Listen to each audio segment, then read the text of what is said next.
We are live at Milton Park, where it appears there could be some significant developments.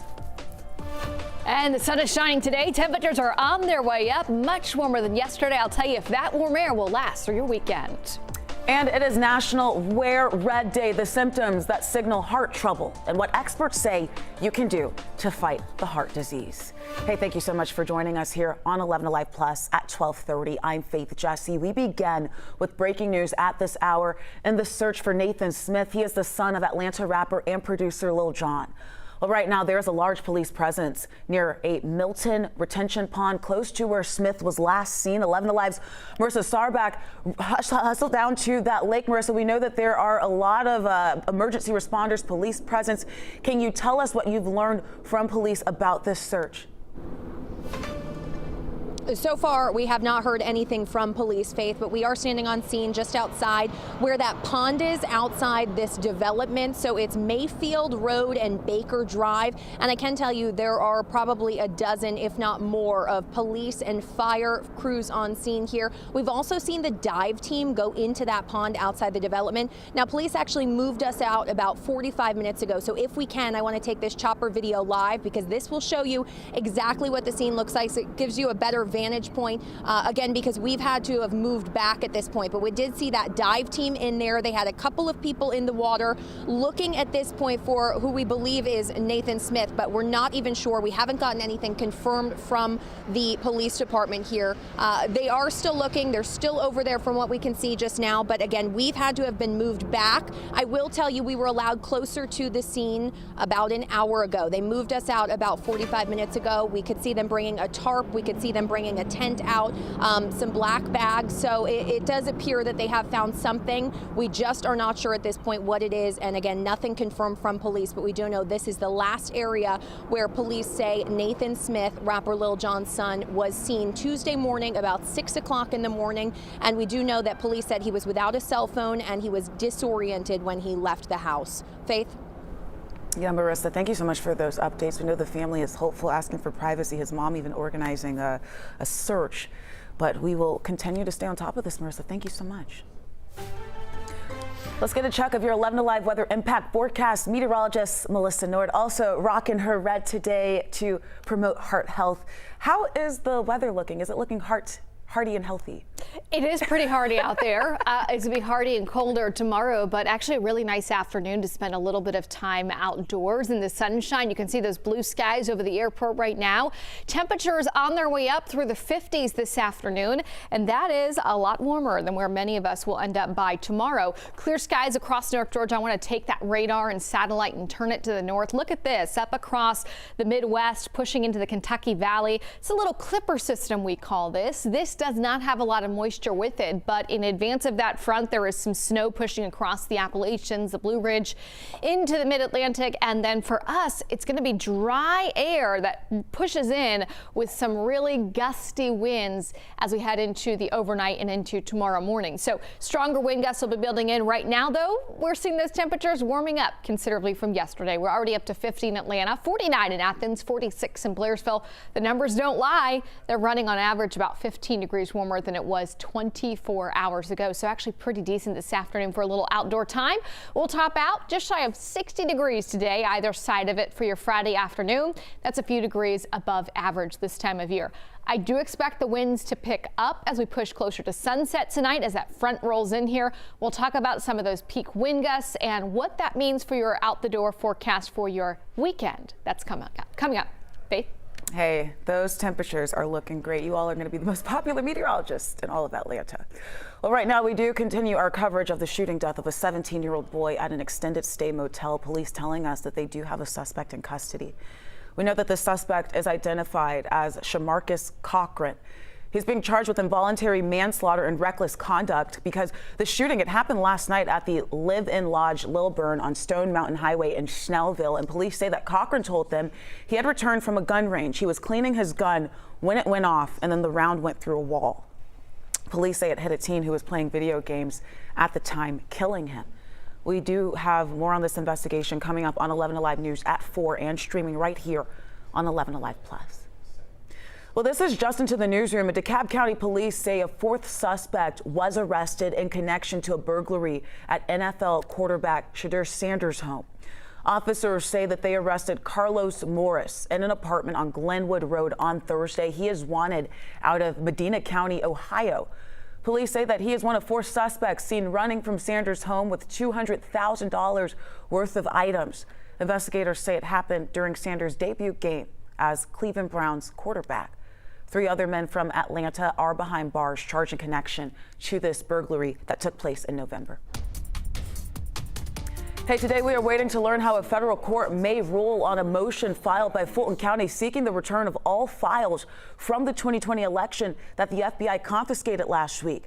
This body cam video, it shows the interaction between the elections office employees, local police, and the FBI during that raid. Federal agents, they issued a warrant to take 700 boxes of documents. This case is sealed, so it's not known what kind of case the FBI might be seeking to build here, but it's worth noting that there has never been any evidence of widespread voter fraud in 2020, despite President Trump's continued claims of voter fraud. We will continue to stay on top of this, and if that is unsealed, we'll bring you those developments. In relation to this, I did speak with Senator Jon Ossoff yesterday about this raid. He told me that President Trump is obsessed with a conspiracy theory. He just can't let it go. He's obsessed. Still, 6 years later, with everything we face as a country, with health insurance premiums skyrocketing, tariffs driving costs through the roof, he is spending his time and using federal law enforcement to chase these conspiracy theories from the 2020 election. Yeah, we're also hearing directly from Georgia's Secretary of State Brad Raffensperger for the first time since this raid. Raffensperger is one of many state and local officials who have repeatedly pushed back against President Trump's claim of election fraud. Obviously, the warrant was sealed, so what was in there, we don't know why they're doing this, and neither does obviously Fulton County or the American public. Yeah, Raffensperger is running for governor this year. One of his opponents, Lieutenant Governor Burt Jones, was one of 16 Republicans who signed certificates falsely stating Trump won the election in 2020. Well, tomorrow, loved ones, first responders, and community members will come together to honor the life of fallen police officer Pradeep Temeng. This morning, we are learning more about that fallen officer. Gwinnett County Police shared these new photos to Facebook saying, quote, Pradeep absolutely loved being a police officer and took great pride in his work. He was always excited to share his experiences and stories, and he genuinely looked forward to going to work each day. Serving and protecting the community meant a lot to him. Well, there will be a celebration of life for Officer Temeng tomorrow morning at 10 o'clock. It will take place at 12 Stone Church in Lawrenceville, and the community is encouraged to get out there, line the procession route following the service from the church on Buford Drive to the Tim Stewart Funeral Home on Simonton Road. Hey, coming up here, it's been nearly a week now since the apparent abduction of Savannah Guthrie's mother, Nancy Guthrie. Coming up, we have why investigators say they believe she's still alive despite having no suspects.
We have a lot of sunshine over North Georgia right now. Blue skies. Temperatures are currently around 50 degrees here in Atlanta, and that's running about 10 to 15 degrees warmer than this time yesterday. You can also see the sunshine over that midtown and downtown skyline where it's now up to 50 degrees. West winds are with us at the moment. Those winds are going to pick up by the ending of today, and those gusty winds will usher in some colder air for tomorrow. But the rest of this afternoon, not too bad outside. We'll top out around 60 degrees this afternoon, upper 50s to right around 60 degrees. Bright sunshine for the rest of today. As that front rolls in, the one thing it's going to impact are those wind gusts. Those are going to really start picking up as we track those temperatures falling this evening and overnight. And you can see on satellite and radar, we're clear over North Georgia now. Once you cross over the state line into Tennessee, you start to see the clouds increasing and a few showers near Knoxville. We've got this clipper system. This is a clipper system that doesn't have a lot of moisture to work with, but what it does have is some cooler air coming behind it, and it's that cooler air that's going to set the stage for a more of a brisk and chilly start to our weekend. You can see the numbers on the map, 50 here, 55 in Nashville. On the other side of the front, though, 29 in Cincinnati, and these wind chills this afternoon are in the teens at the moment. So it's that colder pocket of air that's going to arrive here tomorrow and drop our high temperatures by 5 to 10 degrees from where many of us will end up for today. So behind that front, through the weekend, gusty, chilly air on Saturday. Sunday, we're warming things up a little bit. It'll be much closer to or just above average for this time of year. You can see on the temperature map here that cooler air in the dark blue and purples coming into play for our Saturday. That quick little hit of cold air is only with us for the one day. The pattern's going to change again as we get into next week. That will push our temperatures up into the 60s and even close to 70 degrees as we fast forward to the middle of next week. So here's the forecast track. You can see those clear skies early this afternoon. We'll see a few of those clouds building in overnight tonight as that cold air rushes in. Some of those wind gusts in the metro could be around 25 to 30 miles an hour.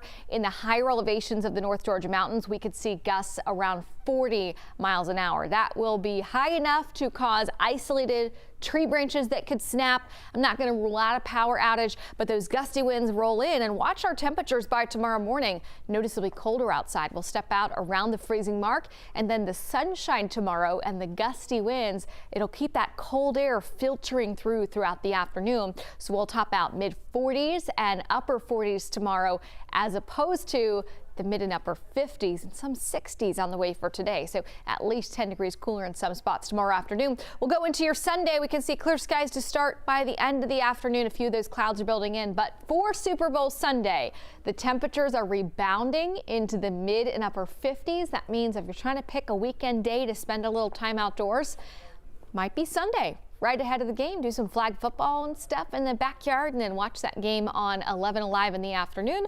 Or if it's still too cold for you, the Olympics are also on 11Alive, which is going to be so much fun this weekend to watch. All right, for your weekend forecast, little cold start tomorrow morning, 33, 50 in the afternoon. Colder for Sunday, but look at that rebound. 30-degree temperature swing by Sunday afternoon. High-level clouds will increase by the ending of the day. We'll top out in the mid-50s. So little drop in the roller coaster, then we're headed right back up. Next week, we have a nice surge of warmth coming back in.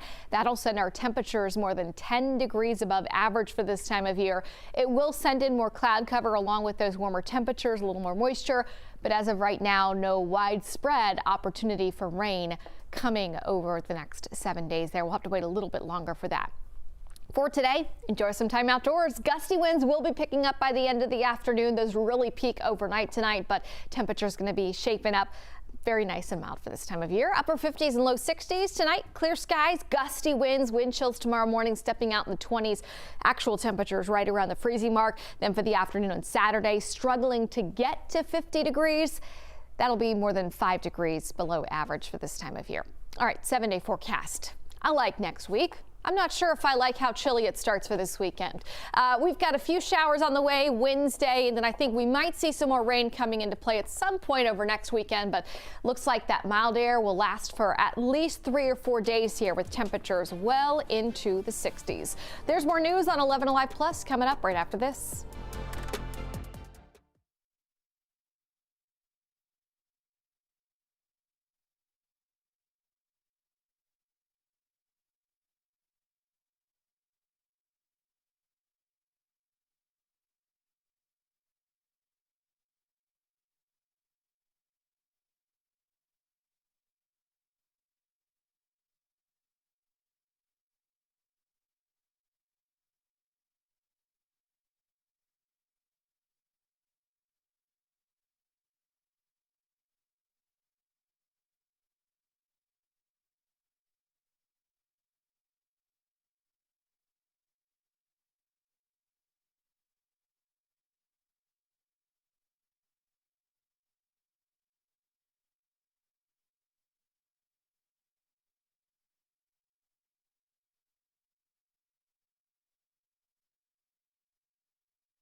Hey, nearly a week after the apparent abduction of Today Show host Savannah Guthrie's mother, investigators say they still have no suspects. 84-year-old Nancy Guthrie was last seen Saturday night, and authorities believe she's still alive as they release a new timeline. Maribel Gonzalez reports. A $50,000 reward for information leading to the recovery of Nancy Guthrie. The FBI on Thursday announcing a reward in the case of Today's Show host Savannah Guthrie's 84-year-old mother, missing since Sunday. Investigators revealing blood found on Nancy Guthrie's porch was hers. The blood on the porch, that was one we did. It came back to Nancy. Authorities also said a front door camera that is missing from the scene detected motion at around 2 a.m. Sunday. That detail, part of the timeline of Guthrie's disappearance, authorities presented. It showed, among other details, that hours after her family dropped her off at home Saturday evening, her doorbell camera disconnected at 1:47 a.m. Sunday. There is no doorbell camera video available, but the system software detected a, quote, person on camera at 2:12 a.m. Could it have been those other cameras that said person detected? Sometimes those cameras pick up something and identify it as a person. We don't know how that physically works. What if you get a critter up, walk up to your door? The timeline shows just minutes later, Nancy Guthrie's pacemaker app lost connection with her phone. Also Thursday, Guthrie's family released another video pleading for her safe return. This is Cameron Guthrie. I'm speaking for the Guthrie family. Whoever is out there holding our mother, we want to hear from you. We need a way to communicate with you. I'm Maribel Gonzalez reporting. Well, now to this, the White House has launched this direct-to-consumer drug platform. It's part of a major push to lower the cost of prescription drugs. At least 16 drug manufacturers negotiated agreements to offer discounts on prescription medications. So the platform, it's designed for those willing to pay cash instead of using insurance. Happening today, Iran and the U.S. are holding talks in the Middle East about Tehran's nuclear program. Iran's foreign minister called the indirect negotiations a, quote, good start, and said that the two sides agreed to continue those talks. Now, these are the first negotiations since the Trump administration bombed 3 of Iran's nuclear sites last summer. Coming up, red is the warning color, and today all over the country, people are wearing red in support of women's cardiovascular health. An expert explains who's at the greatest risk for heart attacks and the signs you may be experiencing. That's next.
Hey, welcome back. We do have a recall alert for you. Chips Ahoy expanding a recall of its baked Brookie Bites. Take a look here and check your pantry if you have those. They look delicious, but you don't want to eat them right now. The FDA says that there's a mixing error causing clumps of cornstarch in those products, creating a potential choking hazard. That recall, it affects Brookie products with the best by dates of May of 2026. So if you have those, you can take them back for a refund. Hey, it is National Wear Red Day. That's why we're all wearing red. A day to shed light on a threat that is still hiding in plain sight. Heart disease remains the #1 killer in the United States, and many people still don't recognize what a heart attack really looks like. Well, this morning, our Jonathan Martin, he spoke with Dr. Eddie Hackler, a cardiovascular disease specialist with WellStar, breaking down the myths and the warning signs that people seem to ignore. We'll start with this. As a cardiologist, talk about why heart disease is often called America's most misunderstood killer. Good morning. So heart disease is a misunderstood killer. One, because our current risk assessment tools do not necessarily do a good job at assessing a risk for general populations. Most of the current risk assessment tools that we use were created in male predominant populations and not diverse groups. Also, these certain risk tools do not necessarily incorporate the socioeconomic factors and psychosocial factors that can affect heart disease.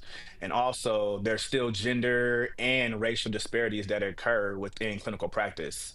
Yeah, and it's so important you mentioned that, talking about the disparities, because Go Red for Women Day, it really is all about women and, signaling the alarm for women who are at highest risk. Why is it so especially important for women to pay attention to their heart health? Great question. So when it comes to women, it's two things that we focus on: symptoms and risk factors. So chest pain and shortness of breath are among the more common causes of chest pain that people recognize. However, women typically present with back pain, nausea, arm pain, fatigue, lightheadedness, dizziness, and these all could be signs of impending heart disease. But because there are symptoms that are not necessarily thought about, there can be delays in care, or even sometimes women don't seek medical attention because they don't think that the symptoms that they're having can be related to their heart. Yeah, that's so important. Now, when we talk, go ahead, Dr. Heckler. Okay. So I want to talk about the symptoms also, the risk factors as well. So risk factors that women face that men typically don't face, of course, is pregnancy-related issues. So preeclampsia, eclampsia, spontaneous coronary artery dissection, peripartum cardiomyopathy. Also, you have to think about autoimmune disorders such as lupus or rheumatoid arthritis. Also, breast cancer treatments that are cardiotoxic can have lasting effects even after treatment is stopped. So these are all things we have to think about when we think about women who come in with these symptoms and how we need to treat them and think about heart disease. Yeah, it's so important. And Dr. Hackler, I was reading a stat that there are millions of women who have some form of cardiovascular disease and don't even know it, even maybe as young as their 20s. So how important is it, or how early should someone even start thinking about this or getting screened or checked? The earlier the better. I believe all adults, one, should be seeing a primary care physician in general and getting baseline screenings such as EKGs and lipid panels and all the risk factors such as hypertension and A1Cs for diabetes checked, because these things can be early warning signs that a cardiovascular disease could be impending. Also, talking to your family about risk factors within the family, because sometimes family history is very important for your own personal history. All right, before you go, we've got about 30 seconds. Today, we're all wearing our red. A lot of people are, and this is a good time, whether you're a woman, a man, whoever, to really talk about these things. How do we start some of these real conversations? I believe situations like Go Red for Women are great to start conversations because it brings awareness. That was what the American Heart Association wanted when they started this movement. So just the awareness and having conversations with these statistics, I think, is the perfect way to start moving in the right direction. Yeah, you can catch more interviews like this weekdays right here on 11Alive Plus. We'll be back with a final check of your forecast after the break.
Okay, so ups and downs with those temperatures, but what you do not see is any snow, ice, sleet, freezing rain over the weekend. It's going to be nice and no severe weather either.